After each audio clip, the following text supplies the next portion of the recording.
వాంఖడే స్టేడియంలో వెస్టిండీస్ ఊచుకోత. అబ్బా! ఈ మ్యాచ్ చూస్తుంటే నాకైతే వెస్టిండీస్ మళ్ళీ తన పాత ప్రైమ్ ఫామ్‌లోకి వచ్చేసినట్టే కనిపిస్తుంది. జింబాబ్వేను 19 సిక్సర్లతో ఎలా ఉతికి ఆరేశారో చూసారా? అసలా విధ్వంసం మామూలుగా లేదు. ముందుగా బ్యాటింగ్ చేసిన విండీస్ వరల్డ్ కప్ హిస్టరీలోనే సెకండ్ హైయెస్ట్ స్కోర్ 254 పరుగులు బాదేసింది. షిమ్రాన్ హెట్మేర్ కేవలం 19 బంతుల్లోనే ఫాస్టెస్ట్ 50 బాది చరిత్ర సృష్టించాడు.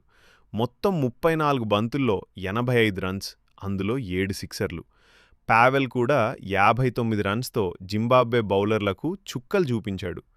255 పరుగుల హిమాలయమంత లక్ష్యంతో దిగిన జింబాబ్వే ఆ ఒత్తిడిని తట్టుకోలేకపోయింది.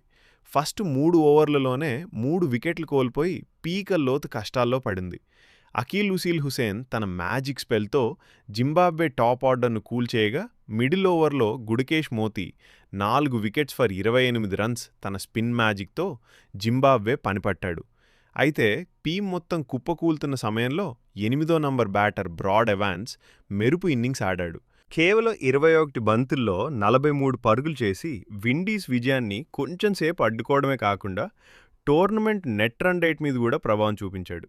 కానీ చివరికి విండీస్ బౌలింగ్ ముందు జింబాబ్వే తలవంచక తప్పలేదు. మరి ఈ వెస్టిండీస్ ర్యాంపేజ్ చూస్తుంటే మీకేమనిపిస్తుంది? విండీస్ ఈసారి కప్ కొట్టేలా ఉందా? వెంటనే కామెంట్ చేయండి. ఇలాంటి మరిన్ని క్రికెట్ అప్డేట్స్ కోసం ఇప్పుడే సబ్స్క్రైబ్ చేయండి. జై హింద్.